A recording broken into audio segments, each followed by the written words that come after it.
कांतकारं भुजगशयनं पद्मनाभं सुरेशं विश्वधारं गगनसदृशं मेघवर्णं शुभांगं लक्ष्मीकान्तं कमलनयनं योगिभिध्यानगम्यं वंदे विष्णु भवभयहरं सर्वलोकैकनाथम। जय श्री हरि विष्णु। भगवान विष्णु सबका मंगल करें। जय सनातनी के इस अंक में आज हम जानेंगे, श्रवण करेंगे वर्ष 2026 में चैत्र मास की शुक्ल पक्ष की कामदा एकादशी कब है। कामदा एकादशी की कथा। कामदा एकादशी 2026 कामदा एकादशी पर भगवान विष्णु की विधिवत पूजा करने के साथ व्रत रखने का विधान है। पंचांग के अनुसार हर मास के कृष्ण और शुक्ल पक्ष की एकादशी को भगवान विष्णु को समर्पित एकादशी का व्रत रखा जाता है। हर एक एकादशी का अपना अलग अलग महत्व और फल होता है। ऐसे में चैत्र मास के शुक्ल पक्ष की एकादशी को कामदा एकादशी कहा जाता है। इसे कांता एकादशी के नाम से भी जाना जाता है। इस दिन भगवान विष्णु की विधिवत पूजा करने के साथ व्रत रखने से हर दुख दर्द दूर होने के साथ सुख समृद्धि की प्राप्ति होती है। इस बार चैत्र मास के शुक्ल पक्ष की एकादशी तिथि 2 दिन होने के कारण एकादशी तिथि को लेकर असमंजस है। तो आइए जानते हैं एकादशी की सही तिथि क्या है। अगर यह वीडियो अच्छी लगे तो चैनल को सब्सक्राइब और वीडियो को लाइक शेयर अवश्य करें। पंचांग के अनुसार चैत्र मास के शुक्ल पक्ष की एकादशी तिथि 28 मार्च की सुबह 8:45 से आरंभ हो रही है, जो 29 मार्च की सुबह 7:46 पर समाप्त होगी। ऐसे में कामदा एकादशी का व्रत 29 मार्च 2026 रविवार को रखा जाएगा। अब जानते हैं पारण का शुभ मुहूर्त। पंचांग के अनुसार कामदा एकादशी के व्रत का पारण 30 मार्च को सुबह 6:13 से लेकर 7:09 तक रहेगा। अब सुनते हैं कामदा एकादशी व्रत की कथा। शास्त्रों में कामदा एकादशी को भगवान विष्णु का उत्तम व्रत बताया गया है।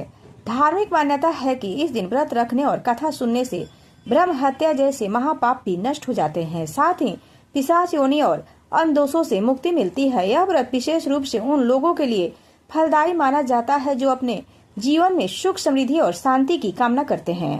कामदा एकादशी व्रत कथा। राज युधिष्ठिर कहने लगे कि हे भगवान, मैं आपको कोटि कोटि नमस्कार करता हूँ। अब आप कृपा करके चैत्र शुक्ल एकादशी का महात्म्य कहिए। श्री कृष्ण कहने लगे कि हे धर्मराज, यही प्रश्न एक समय राजा दिलीप ने गुरु वशिष्ठ से किया था और उन्होंने जो समाधान किया उस समय तुमसे कहता हूँ। प्राचीन काल में भोगीपुर नाम का एक नगर था। वहाँ पर अनेक ऐश्वर्यों से युक्त पुंडरीक नाम का एक राजा राज करता था। भोगीपुर नगर में अनेक अप्सरा, किन्नर तथा गंधर्व वास करते थे।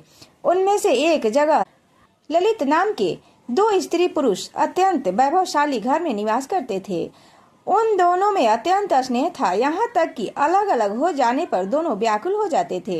एक समय पुंडरीक की सभा में अन्य गंधर्वों सहित ललित भी गान कर रहा था। गाते गाते उसकी अपनी प्रिय ललिता का ध्यान आ गया और उसका स्वर भंग होने के कारण गाने का स्वर बिगड़ गया। ललित के मन के भाव जानकर काक्रोट नाम का नाग ने पद भंग होने का कारण राजा से कह दिया। तब पुंडरीक ने क्रोधपूर्वक कहा कि तू मेरे सामने गाता हुआ अपनी स्त्री का स्मरण कर रहा है, अतः तू कच्चा मांस और मनुष्यों को खाने वाला राक्षस बनकर अपने किए कर्म का फल भोग। पुंडरीक के श्राप से ललित उसी क्षण महाकाय विशाल राक्षस हो गया। उसका मुख अत्यंत भयंकर, नेत्र सूर्य चंद्रमा की तरह प्रतीत तथा मुख से अग्नि निकलने लगी। उसकी नाक पर्वत की कंदरा के समान विशाल हो गई और गर्दन पर्वत के समान लगने लगी। सिर के बाल पर्वतों पर खड़े राक्षसों के समान लगने लगे तथा भुजाएं अत्यंत लंबी हो गई। कुल मिलाकर उसका शरीर 8 योजन के विस्तार में हो गया। इस प्रकार राक्षस होकर वह अनेक प्रकार के दुख भोगने लगा। जब उसकी प्रियतमा ललिता को यह सारा वृतांत मालूम हुआ तो उसे अत्यंत खेद हुआ और वह अपने पति के उद्धार का यत्न सोचने लगी। वह राक्षस अनेक प्रकार के घोर दुख सहता हुआ घने वनों में रहने लगा। उसकी स्त्री उसके पीछे पीछे जाती और विलाप करती रहती। एक बार ललिता अपने पति के पीछे घूमती घूमती विंध्याचल पर्वत पर पहुंच गई, जहाँ पर श्रृंगी ऋषि का आश्रम था। ललिता शीघ्र ही श्रृंगी ऋषि के आश्रम में गई और वहां जाकर विनती भाव से प्रार्थना करने लगी। उसे देखकर श्रृंगी ऋषि बोले, हे सुभगे, तुम कौन हो और यहाँ किस लिए आई हो? ललिता बोली कि हे मुने, मेरा नाम ललिता है। मेरा पति राजा पुंडरीक के श्राप से विशालकाय राक्षस हो गया है और इसका मुझको महान दुख है। उसके उद्धार का कोई उपाय बताइए। श्रृंगी ऋषि बोले, हे गंधर्व कन्या, अब चैत्र शुक्ल एकादशी आने वाली है, जिसका नाम कामदा एकादशी है। इसका तू व्रत करने से मनुष्य के सब कार्य सिद्ध होते हैं। यदि तू कामदा एकादशी का व्रत कर उसके पुण्य का फल अपने पति को दे दो तो वह शीघ्र राक्षस होने से मुक्त हो जाएगा और राजा का श्राप भी अवश्यमेव शांत हो जाएगा। मुनि के ऐसा वचन सुनकर ललिता ने चैत्र शुक्ल एकादशी आने पर उसका व्रत किया और द्वादशी को ब्राह्मणों के समान होकर ब्राह्मणों के सामने अपने व्रत का फल अपने पति को देती हुई भगवान से इस प्रकार प्रार्थना करने लगी, हे प्रभु, मैंने जो यह व्रत किया है इसका फल मेरे पति देव को प्राप्त हो जाए, जिससे वह राक्षस होने से मुक्त हो जाए। एकादशी का फल देते ही उसका पति राक्षस होने से मुक्त होकर अपने पुराने स्वरूप को प्राप्त हुआ। फिर अनेक सुंदर वस्त्र आभूषणों से युक्त होकर ललिता के साथ विहार करने लगा। उसके पश्चात वे दोनों विमान में बैठकर स्वर्ग लोक चले गए। वशिष्ठ मुनि कहने लगे कि हे राजन, इस व्रत को विधि पूर्वक करने से समस्त पाप नष्ट हो जाते हैं तथा राक्षस आदि की योनि भी छूट जाती है। संसार में इसके बराबर कोई दूसरा व्रत नहीं है। इसकी कथा पढ़ने या सुनने से वाजपेयी यज्ञ का फल प्राप्त होता है। ललिता ने पूर्ण श्रद्धा और नियम के साथ कामदा एकादशी का व्रत किया। व्रत के प्रभाव से गंधर्व ललित का श्राप समाप्त हो गया और वह पुनः अपने वास्तविक स्वरूप में आ गया। इस प्रकार दोनों पति पत्नी को पुनः सुख और शांति की प्राप्ति हुई।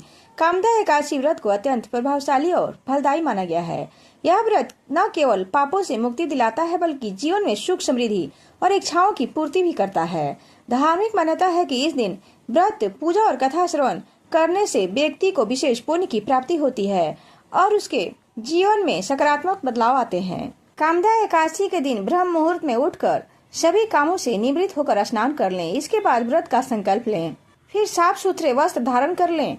फिर एक तांबे के लोटे में जल, सिंदूर, अक्षत, लाल फूल, जल से सूर्य को अर्घ दें। फिर विष्णु भगवान की पूजा आरंभ करें। सबसे पहले हाथ में फूल और अक्षत लेकर व्रत का संकल्प लें। इसके बाद भगवान विष्णु को पीला चंदन, फूल, फल, भोग आदि चढ़ाने के बाद घी का दीपक जलाकर मंत्र, व्रत, कथा, स्तुति, विष्णु चालीसा का पाठ करने के बाद अंत में आरती वश करें। अब सुनते हैं विष्णु भगवान की आरती।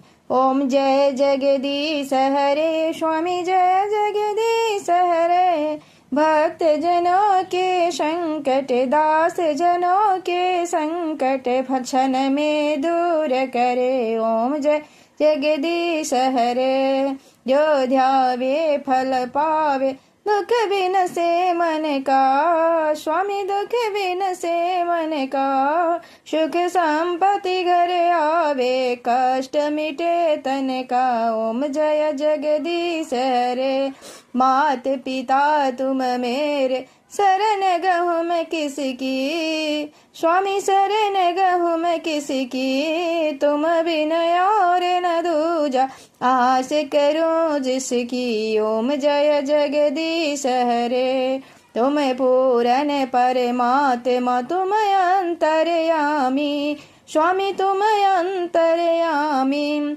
पार ब्रह्म परमेश्वर, तुम सबके स्वामी। ओम जय जगदीश हरे, तुम करुणा के सागर, तुम पालन करता, स्वामी तुम पालन करता, मैं मूर्ख खल कामी, कृपा करो भरता। ओम जय जगदीश हरे, तुम हो एक अगोचर, सबके प्राणपति, स्वामी सबके प्राणपति, किस विधि मिलो दयामय, तुमको मैं कुमति। ओम जय जगदीश हरे, स्वामी जय जगदीश हरे, दीन बंधु दुख हरता, ठाकुर तुम मेरे, स्वामी तुम ठाकुर मेरे, अपने हाथ उठाओ द्वार पड़ा तेरे। ओम जय जगदीश हरे,